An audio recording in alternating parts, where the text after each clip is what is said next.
The Conestoga Wagon was the heavy freight hauler of the 18th century, similar to a modern commercial semi-truck. It could carry up to 12,000 pounds or 6 tons of cargo. This wagon represents a direct lineage in the history of heavy hauling. This wagon originated around 1750 by German Mennonite settlers and was named after the Conestoga River. It was the first American vehicle design, making it distinct from English farm carts. The term stogie is connected to the Conestoga Wagon. Drivers smoked long, cheap cigars made from Pennsylvania tobacco to stay awake. These cigars were known as Conestogas and eventually shortened to stogies.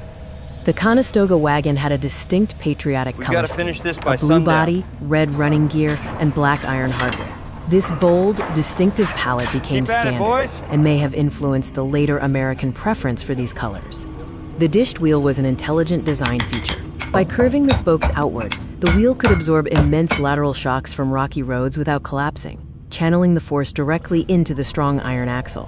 Thermal engineering was used for the tires. No glue or bolts were needed. The iron tire was heated to expand, placed on the wood wheel, and then cooled instantly to shrink wrap it, locking the components together with massive pressure.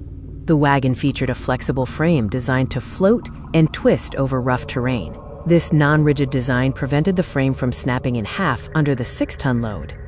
The early brake system used a skid mechanism, where chains locked the wheel to create friction with the ground. A later development was the rubbing lock, a massive wooden block pressed against the wheel. The wagon was waterproofed like a ship. The floor was curved, and the seams were caulked with tar and oakum. This allowed the wagon to ford rivers without ruining cargo like flour or gunpowder inside. Drivers did not sit inside.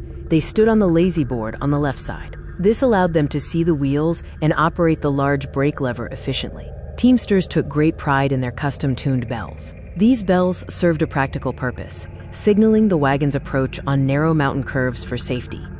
The idea of riding shotgun or families sleeping inside is a Hollywood myth for the Conestoga. These wagons were strictly for freight, and there was zero room for a person inside. The phrase, "I'll be there with bells on," stems from Conestoga custom. If a driver got stuck and needed rescue, they had to give their bells to the rescuer. Arriving, quote, "with bells on" meant a successful, trouble-free trip. It's a myth that pioneers used Conestoga wagons on the Oregon Trail. The Conestoga was a heavy commercial truck. Pioneers used lighter, cheaper prairie schooners, the family car equivalent, designed for rugged trails. The Ocoee upgrade is a modern interpretation that honors the historic design, but adds climate control for optimal sleep. It turns the original wagon, which was exposed to the elements, into a perfect sleep environment.